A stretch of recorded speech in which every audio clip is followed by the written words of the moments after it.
If you think patience is a key to building a successful online business, then it's time to start thinking again. Today I'm going to share with you why patience might actually be killing your business. But there's a bit of a twist there. It's not that patience itself is bad, but rather the lack of strategic patience and expecting incredibly super quick results that lead so many online businesses to completely fail. Now, we're currently living in a world where everyone expects overnight success. We get social media constantly bombarding us with these stories of various entrepreneurs making millions in just a short few months. You've probably seen the TikTok, YouTube, Reels, Shorts, whatever it may be, constantly going on and on and on about people who it appears if they just got started, but suddenly making 10, 20, 30,000 every single month consistently. But what gets left out most of the time is the backstory behind that, how many years it took of struggling to get to that point. Very rarely will you ever get someone who just comes out of nowhere and starts like that and just instantly takes off. Usually people go through a series of different events to get to the point where they are now. And that is the reason why the biggest majority of online businesses fail within the first year. It's not because the idea is bad or the strategies didn't work or the course or program or training that they bought was scammy and didn't actually teach anything. Now, you do get a certain amount of that out there. You do get the rubbish courses that just teach you how to sell the course after you've bought the course, and it just rolls and rolls. The kind of standard pyramid scheme that everyone talks about on and again. However, there are still loads of really good resources out there, really good business owners, really good mentors who actually teach the skills that are required to have a successful online business, and not just by reselling the crap that you just bought, but by showing you how to develop the skills to market yourself so you can use knowledge you've accumulated throughout your life, career, whatever it is you're looking to do, and capitalize on that. And the reason why a lot of those businesses don't work is because the people who have started them completely lack the patience to see things right through. People get caught in with the shiny object all the time, thinking, well, I tried this for a few weeks, it didn't work, so I'm just going to move on to the next one. Well, that's not how life works. That's not how things work in general. If you think of every other aspect of life, when did you get something right first time? Now, me personally, I'm the kind of person that if I'm not good at something, I will ask the right questions, go to the right people and learn how to get better at it. That's just how I am with life. It doesn't matter what it is, doesn't matter if it's sports or recently it could be something random like axe throwing, for example, where I'll actually ask questions, what's the best way of doing this, how's the technique, can you show me that again, to make sure I learn it, because that's the kind of person I am, and that's how most people should approach their online learning or their online business, is absorbing information, understanding that you're not going to be amazing straight away. You might never be amazing, but you can certainly be at least half decent, and half decent is better than all the rest who just never really give it any proper try. And what I've noticed certainly for so many people, and the biggest one would be people who do affiliate marketing, for example, or digital marketing, some people call it, is they'll get really stuck in this whole thing of catching the TikTok video, thinking they can just post a few links and it's just going to give them overnight money. On what planet is that ever going to work? There's loads of other moving pieces in the background, and yet there's good marketers out there, people who I know will market things a certain way because they know what attracts people to the business. And then, yeah, to give them their dues, they will tell you how much hard work is actually involved.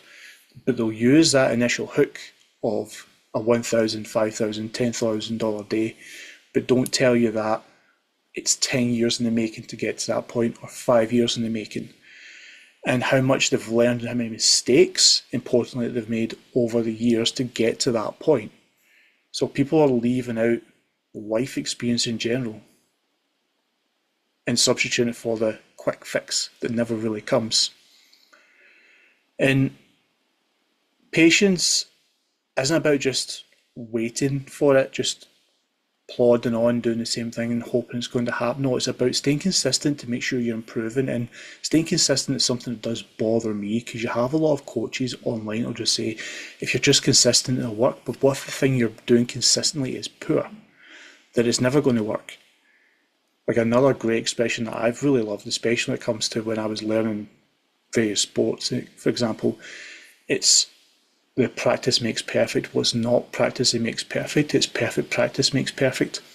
Because if you're practicing the wrong things, you're never actually going to get better. You're probably going to get worse in some cases. I mean, how many people out there have taken up a sport? I'll give golf as a prime example, where you thought, well, just practice this thing and I'll get better, when really you're practicing the wrong thing, or you're ingraining bad mechanics or something, or bad habits when it comes to online business. And because you're developing those bad habits, you're never going to develop and actually get better. And then the patience part kicks in even further, so you get frustrated and you just quit. So it's not about just getting that instant success, it's about creating the right structure, the right development, the right education, the right practice you want to put in. And successful businesses aren't built in a few months. They require that consistent action, learning from all the different failures and adapting over time, learning what they've done, what didn't work about this thing, how can I do it better in the future. Like, everyone's probably done those feedback forms, regardless of occupation, where you've had some sort of training and they say fill in the feedback form, because they're looking to see what they didn't do well and what they can do better in the future. Well, that's how you analyse your online business, is you look at what do I need to work on further. What part of this didn't work? I got this section right, so I can leave that. That doesn't need changed. However, these other parts aren't doing what I want them to do. They're not quite clicking, so I need to change these. How do I go about changing these? And you start to analyse it better. So you can see already that it's not going to be an overnight thing. It's a consistent, continuous learning process to get better and better. And some people will not ever have the patience to do that, and that's okay. It just means it's not for them. That's absolutely fine. If it's not for you, it's not for you. But what I would hate is for loads of people just to give up far too quickly for something as silly as lack of patience, when really it's just having a better understanding. You'd probably find there's a lot of people in situations who will continue to see it through to the end, but it's because of the false promises and the expectations that others have placed, that they've then placed on themselves, that's creating this strange reality. And so it's a case of having the grit to stay the course, even if things aren't moving as fast as you possibly want, as long as they are moving in some shape or form. Like the 1% thing, get 1% better each and every day. And the things I like to give as good examples of people who are exceptional at what they're doing, where they are. Like, you think of, like, we'll take like Taylor Swift, who's incredibly popular, for example. She didn't just rock up on a Monday to say, I want to play sold out stadiums and start doing it on the Tuesday. No, you start small, you build and you build and build. Like, there've been loads of songs that she created to start with that would have been nowhere near the level she is now, depending if you're a fan or not. But you have to respect the craft. Like, she sells millions, does incredibly well. All of those things, it's all part of the process, learning what works and what doesn't. A recent example I gave was the Beatles. It took the Beatles 4 years to have their first hit. Like, it wasn't instantaneous. That's 4 years of playing in rubbish places, playing in old pubs to 5 people, to learning your craft, to get better at it, and learning what works and what doesn't work, more importantly. Because some people can learn what works and not realise what they've actually done.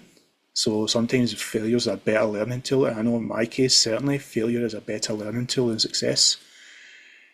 And it's the compound effect that's created from consistently working, consistently developing, and it accumulates over time, and that's how you get the desired outcome. So, like, one major mistake people make is just constantly shifting strategies about and trying new courses, different programs. But like, it's like building a business, it's like planting a tree. So you can't keep digging up to see if it's growing. It's going to get there. It's just going to take time. Like, how many people have done that if you're in a garden or anything? Like, you can't just start going, is it ready yet? Is it ready yet? And it's not. stick something in a microwave and keep opening it every 2 seconds to see if it's ready. Well, it will be eventually, but you're going to get peace for 2 seconds and let it run its course. And you get so many people who are just consistently focused on quick wins. And because they're focused on the quick wins instead of building something that's sustainable long term, they might get the quick cash, but then it just comes completely crashing down afterwards because there's no foundation, there's no personal brand, there's no framework for content creation, there's no building relationship. Yeah, like you could go out and have really good quick instant success. And I know something I was like had some quick instant success, but then it comes crashing because you get burnt out because what you're doing is not sustainable. You're just trying to run before you can walk, and that's really not the way to go. And that's how you end up with burnout. You'll either have the quick wins but be completely exhausted in the process, or you'll get no wins because you're just focusing on it and you'll just give up entirely rather than focusing on building the foundations and developing yourself even further. So a good way to get on the right track for that, to develop the patience and have the understanding that it's not going to be an instantaneous thing, is to start setting milestones, to start celebrating small wins, not wings. You can celebrate wings as well, since we're talking about the Beatles, whatnot. The whole purpose is to celebrate those small achievements, because when you celebrate the small achievements, it's easier to stay the course. A lot of people just look at the big picture and say, I've not achieved that yet, say, but look at all the things you've achieved on the way, because that in turn will build the confidence, and that in turn will create the sustainability, and that in turn will create the patience because you know that you're on the right track. So keeping a note of all those wins and milestones is massive for the bigger payoff. And then when you're making decisions, like ask yourself, is this helping the business long term, or am I just trying to get a quick win? Now, sometimes that's required depending on what you're looking to do. It's by all means never ever do it, but be realistic about it. Am I just looking to get a quick result here, but can I also take this result and build on it? Or is it a case of I'll get this win, but then I'll burn out and I'll have nowhere else to go? Which is what a lot of people do. They'll run up all their goodwill with the audience really quickly and then have nowhere to go from there. So let's try and work out what is sustainable long term as well. And patience isn't passive. It's about learning from your failures, tweaking your approach, and continuing to grow as much as you possibly can. So as long as patience isn't killing your business, it's the lack of strategic patience that's leading to failure. The key of it all is to stay consistent, avoid this shiny object syndrome, and focus on your long-term growth. And if this is something you agree with and want more to understand about, you can like and subscribe, or you can even go down to the description or the comments and I'll leave you a link to the SKOOL community where I go into things in more detail, and this is called the Clan. That's where we talk about things like mindset and we talk about mental well-being for business owners. And that's what is required to create a long-term sustainable business.